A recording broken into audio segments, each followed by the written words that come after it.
The house, with its manicured lawn and pristine shutters, belonged to Thaddeus and Valencia Blackwood, a couple who seemed to have mastered the art of the American dream. At 37, Thaddeus carried himself with the calculated precision of his profession, his tall frame and prematurely graying temples lending him an air of distinction that commanded respect in Boston's financial district. Valencia, 35, possessed a graceful intensity that turned heads at their neighborhood gatherings, her amber eyes and high cheekbones hinting at mixed European ancestry. Their neighbors knew them as the perfect professional couple. Thaddeus's position as a senior investment manager and Valencia's role as a pharmaceutical researcher meant they were rarely home during daylight hours. Their matching Mercedes-Benz vehicles left the driveway at precise times each morning, returning after sunset to disappear into their three-car garage. The Blackwoods' decision not to have children raised few eyebrows in their social circle. It was 2002, after all, and their generation increasingly chose career success over family life. When asked about it at neighborhood functions, Valencia would smile enigmatically and say they were focusing on their careers and enjoying their freedom to travel. Their friends envied their lifestyle. Weekend trips to Europe, summer homes in exclusive locations, and dinner parties that became the talk of their social set. But beneath the polished exterior lay a void that neither their professional achievements nor their material wealth could fill.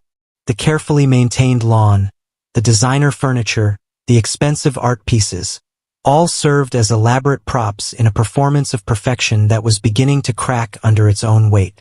As autumn painted the neighborhood in brilliant shades of red and gold, no one suspected that behind those pristine walls, a darkness was growing. The Blackwoods' perfect life masked a twisted reality that would eventually lead to headlines, horror, and bloodshed. Their story would become a cautionary tale about the depths of human depravity and the prices paid for unspeakable desires. Born into upper-middle-class families, both Thaddeus and Valencia followed meticulously plotted paths to success. Thaddeus grew up in Connecticut, the only child of a tax attorney and a real estate agent. His childhood was a series of private schools and summer camps, each carefully chosen to maximize his future prospects. At Dartmouth, he distinguished himself not through social connections but through ruthless efficiency and analytical precision. Valencia's background proved more complex. Raised in Rhode Island by academic parents, she demonstrated an almost obsessive interest in chemistry from an early age. Her father, a physics professor, and her mother, a biochemist, cultivated her interests with single-minded determination. By 16, she was taking college-level courses at MIT, quickly earning a reputation as a brilliant but solitary figure, more comfortable with laboratory equipment than human interaction. Their paths crossed at a pharmaceutical investment conference in 1995. Thaddeus, already making waves at his firm, attended to scout potential investments in biotech startups. Valencia presented research findings that promised to revolutionize drug delivery systems. During the coffee break, they found themselves discussing the intersection of science and profit with an intensity that surprised them both. Their courtship progressed with the same efficiency that marked their professional lives. Within 6 months, they married in a small ceremony in Vermont, attended only by immediate family and a select few colleagues. Their honeymoon consisted of a series of meetings with European investors, punctuated by expensive dinners and brief tourist excursions. The decision to remain childless came naturally to both. Valencia viewed pregnancy as an unnecessary biological disruption to her career trajectory. Thaddeus, though he never admitted it openly, felt relieved at avoiding the messiness and emotional demands of parenthood. They focused instead on building their empire, a showcase home in Wellesley, carefully planned vacations, and strategic social connections. For 7 years, their partnership functioned like a well-oiled machine. They maintained separate bank accounts alongside their joint ones, divided household responsibilities with corporate efficiency, and supported each other's career advancement with calculated precision. Their sex life, while not passionate, served its purpose as a physical release and marital obligation. By 2002, cracks began appearing in their perfect facade. The achievement of their material goals left them feeling strangely empty. Their conversations grew shorter, more functional. Dinners became silent affairs, punctuated only by the clink of expensive silverware on fine china. They had everything they'd planned for, yet something vital was missing.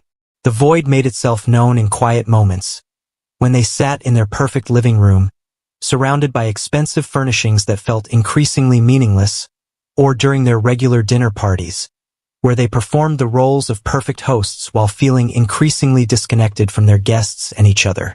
Valencia noticed Thaddeus spending more time in his home office late at night, the blue glow of his computer screen visible under the door until early morning hours.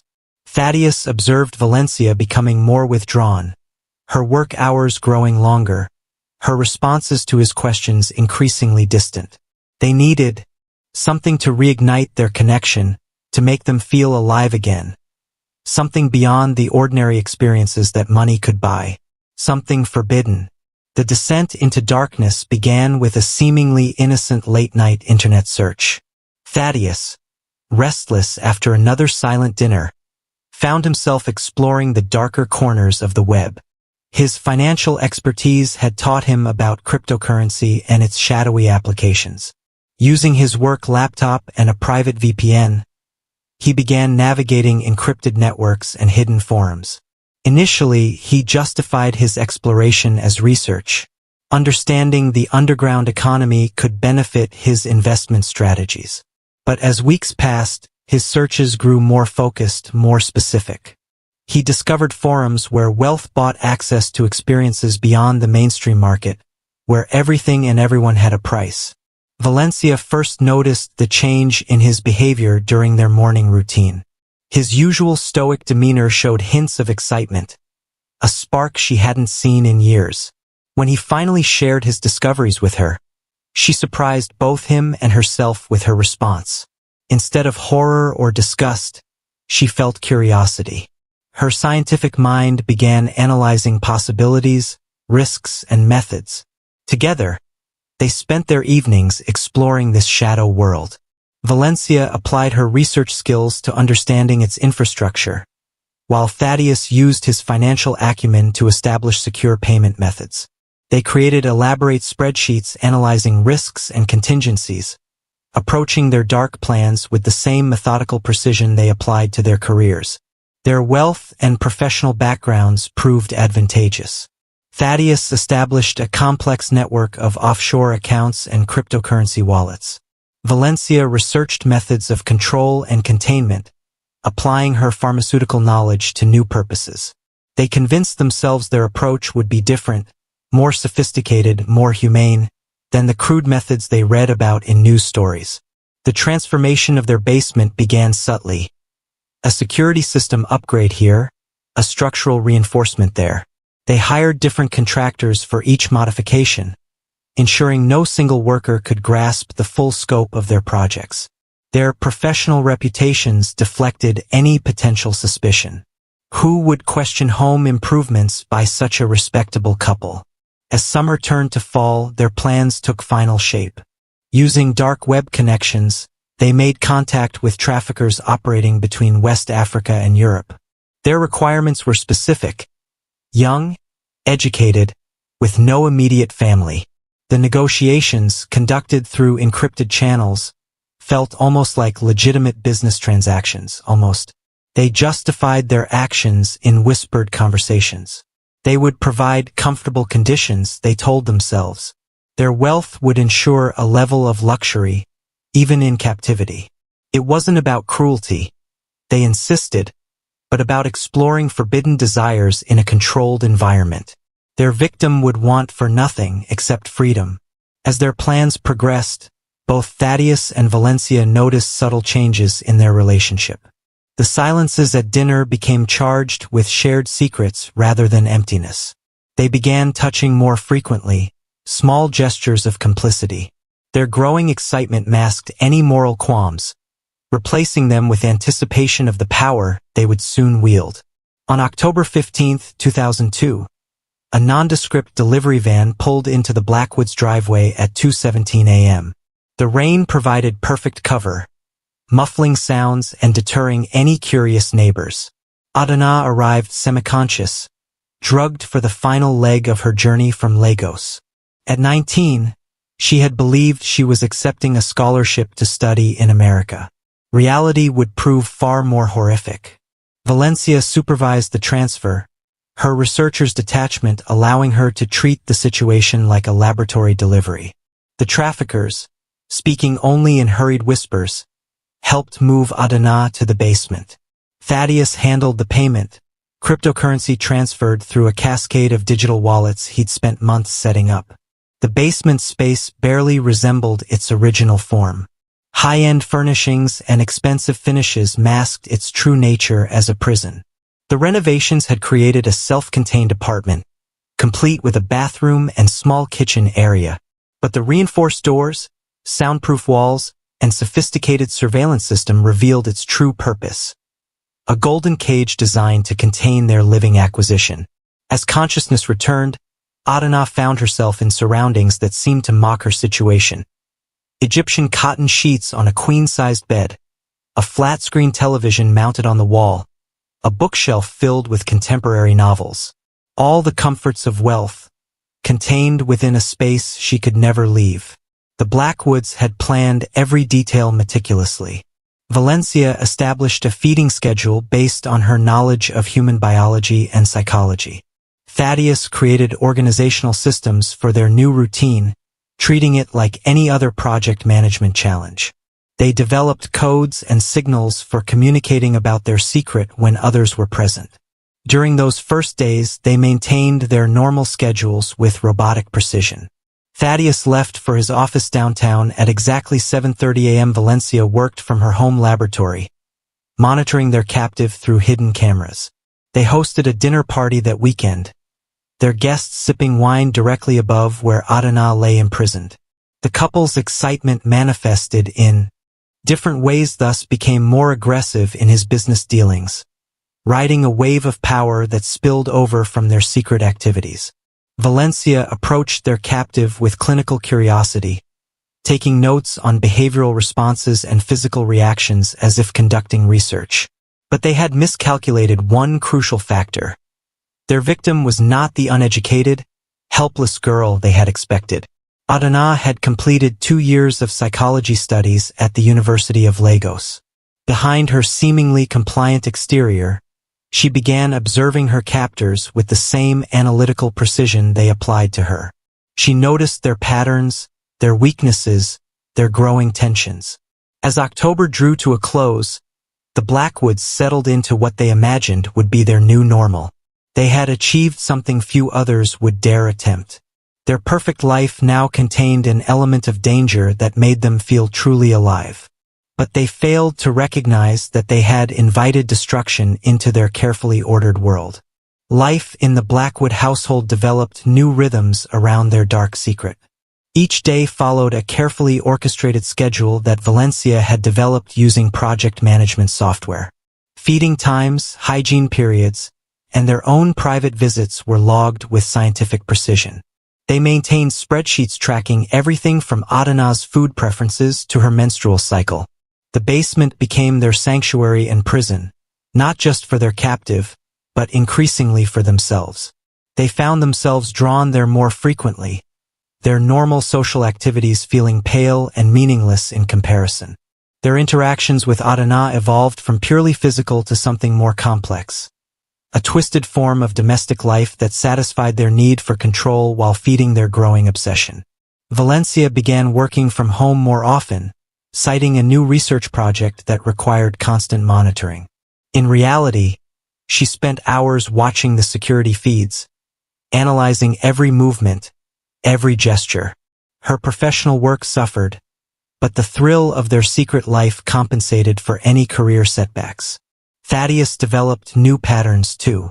He started leaving work early, making excuses about client meetings that never existed. His colleagues noticed changes in his behavior, a new intensity in his eyes, occasional lapses in his usually impeccable attention to detail. During meetings, His mind would drift to their basement, to the power they wielded over another human being. Close calls became part of their daily existence. A package delivery requiring a signature while Adana could be heard showering, a neighbor's dog barking at their basement windows. Each incident sent their hearts racing, adding an edge of danger that both thrilled and terrified them. But maintaining their secret took its toll. Valencia developed insomnia, spending long hours pacing their bedroom while Thaddeus slept. Her hands began to shake slightly when handling laboratory equipment.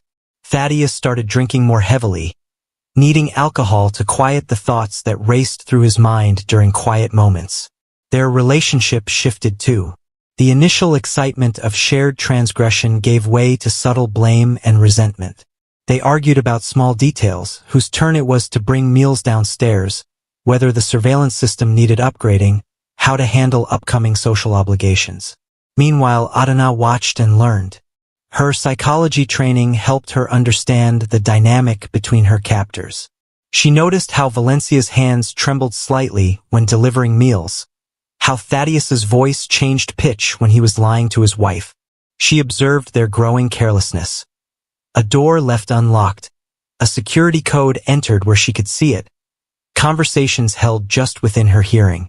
The Blackwood's perfect facade began showing cracks. To the outside world, they declined more social invitations, made excuses for missed appointments. Their usual immaculate appearance slipped occasionally. Valencia appearing at the grocery store in wrinkled clothes, Thaddeus forgetting to shave before important meetings. Their neighbors noticed small changes too. Unusual delivery vans arriving at odd hours, new security cameras appearing around the property, the Blackwoods' growing reluctance to allow service workers into their home.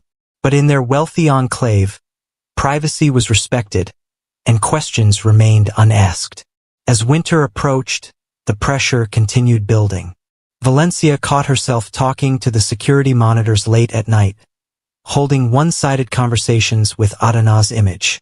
Thaddeus developed a habit of checking and rechecking the basement locks, sometimes returning home from work multiple times to ensure everything was secure. Their captive observed these deteriorating patterns with growing interest. Each slip in their perfect routine, each small mistake in their security protocols became a piece in the puzzle she was slowly assembling. While the Blackwoods focused on maintaining their secret, they failed to notice the changing dynamic within their carefully constructed prison. The unraveling began on a stormy November night. Valencia had been increasingly careless with security protocols, her scientific precision eroded by months of strain. That evening, she forgot to reactivate the basement door alarm after delivering dinner, a small oversight that would prove catastrophic. Earlier that day, Thaddeus had made a critical error at work, misplacing a decimal point that cost his clients millions.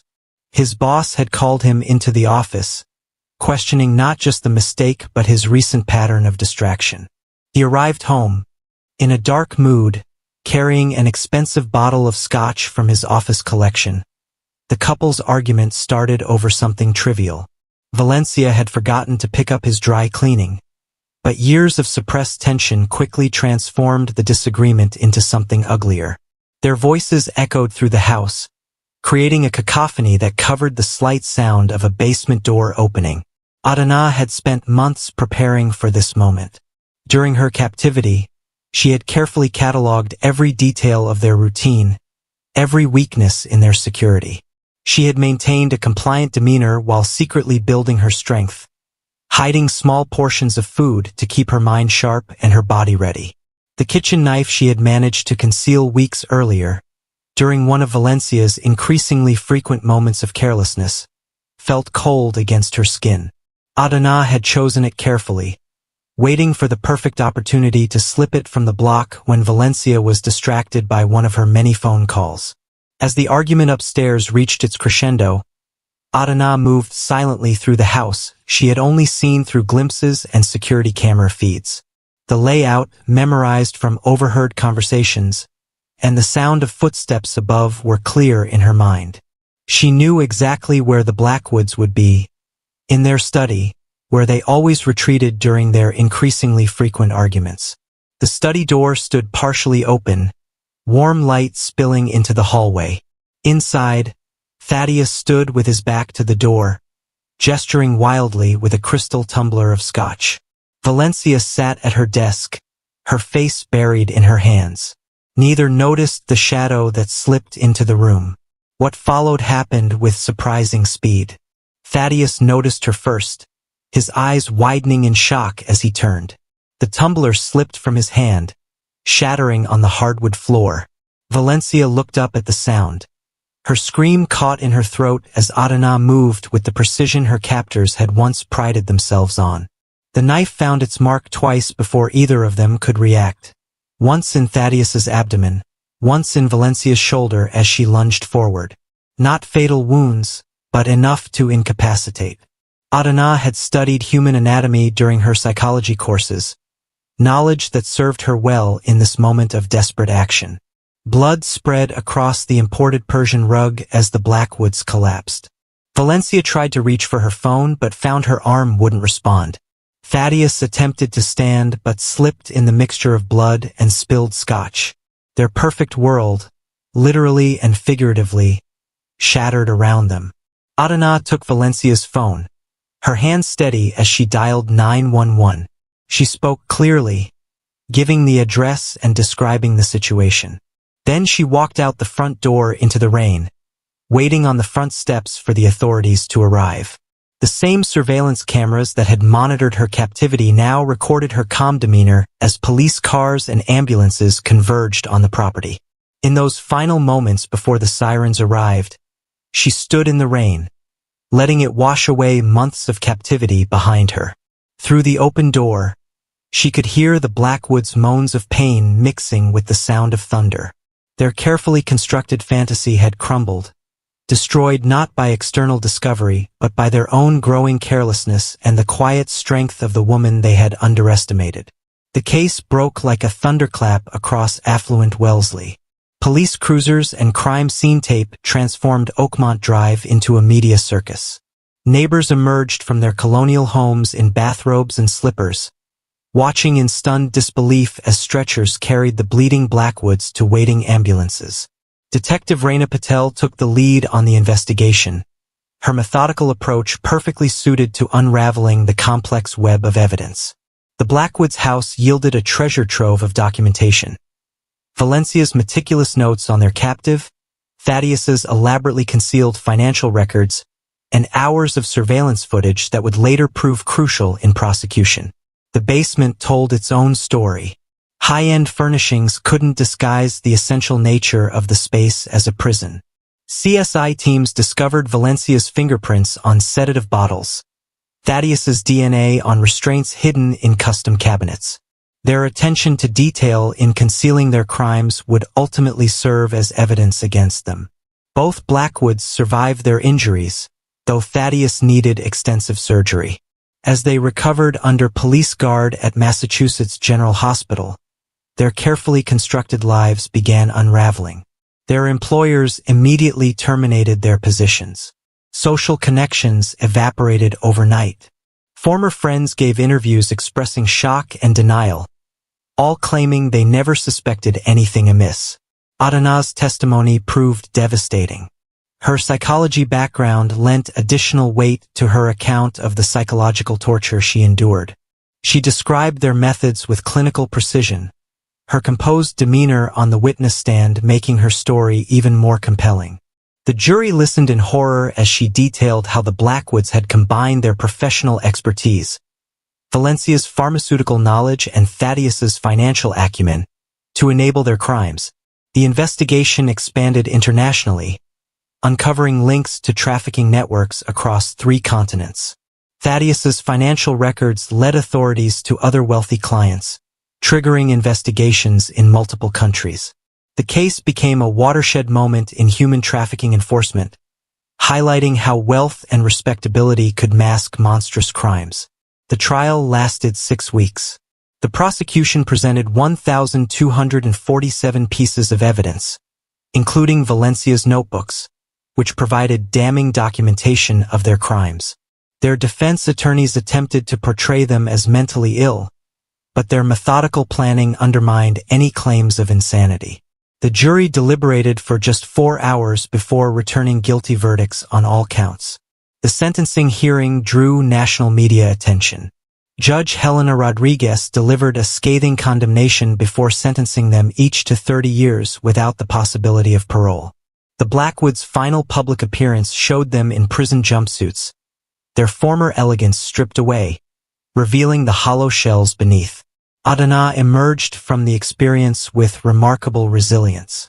Using portions of the civil judgment awarded to her from the Blackwoods' seized assets, she established a foundation helping trafficking survivors rebuild their lives. Her story became a powerful testimony to human strength and dignity in the face of unspeakable cruelty. The house on Oakmont Drive stood empty for years, its value plummeting despite the prestigious address. Eventually, a developer purchased it for demolition, erasing the physical reminder of what had happened there. But the case left indelible marks on the community psyche, shattering illusions of safety and innocence in their privileged enclave. Today, the case is studied in criminal justice programs across the country. It serves as a cautionary tale about the masks people wear, the evil that can hide behind respectable facades, and the danger of assuming wealth and social status guarantee moral character. The Blackwoods' fall from grace became a stark reminder that true character reveals itself not in public gestures or professional achievements, but in the choices made behind closed doors. For Wellesley residents, every perfect couple, every showcase home, every manicured lawn now carries a shadow of doubt. They learned that sometimes the most dangerous monsters are not the obvious ones, but those who hide in plain sight, attending neighborhood gatherings and charity functions while harboring dark secrets behind their pleasant smiles and prestigious addresses.